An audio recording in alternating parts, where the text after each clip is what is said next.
ظاہر انگریزوں کا دور تھا، اور جو مجرمین تھے ان کا کیا حشر ہوا اس کو بیان بالکل نہیں کرنا، یہ موضوع بھی نہیں ہے، لیکن ایسے خطرے کے موقع پر جب جان کا خطرہ تھا، اتباع سنت چھوڑنے کو تیار نہیں تھا۔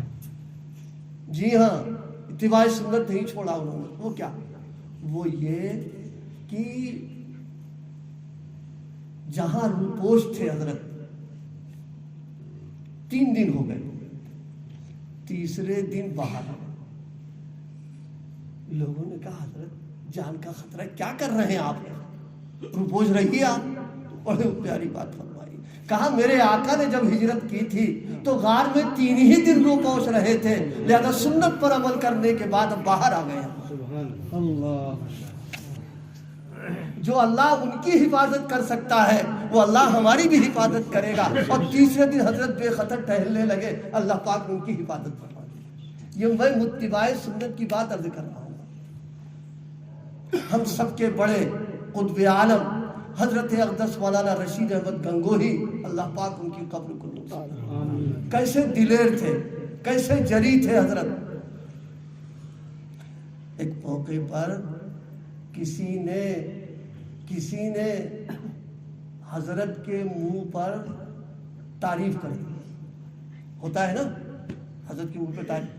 ہم نے تو اپنے حضرت کو دیکھا، ان کے یہاں جلال ذرا زیادہ رہتا تھا، یہاں تو ہم لوگوں کی بولنے کی ہمت ہی نہیں پڑتی تھی، ان کی تعریف وارف کون کرتا۔ کبھی کچھ اگر بہت ہمت پڑ گئی تو بس ناپ تول کر کے کہ آج حضرت بیان بہت اچھا ہوا، وہ اس سے زیادہ کچھ کہہ نہیں پاتے تھے۔ حضرت گنگوہی رسول اللہ صلی اللہ علیہ وسلم نے فرمایا، تمہارے منہ پر اگر کوئی تعریف تمہاری کرے، نفس تو ساتھ میں ہے نا بھائی۔ دیکھو ایک بات سمجھ لو، ولی کتنا بڑا ہو جائے لیکن نفس جو ہے نہ یہ ولی ہوتا ہے نہ متقی ہوتا ہے، یہ پاجی پن کرتا رہتا ہے۔ یہ پاجی پن کرنا تو میں نے عام استعمال کیا تاکہ سمجھیں آپ اس کو۔ فرمایا کوئی تمہاری تعریف کرے اس کے منہ میں مٹی جھونک دو۔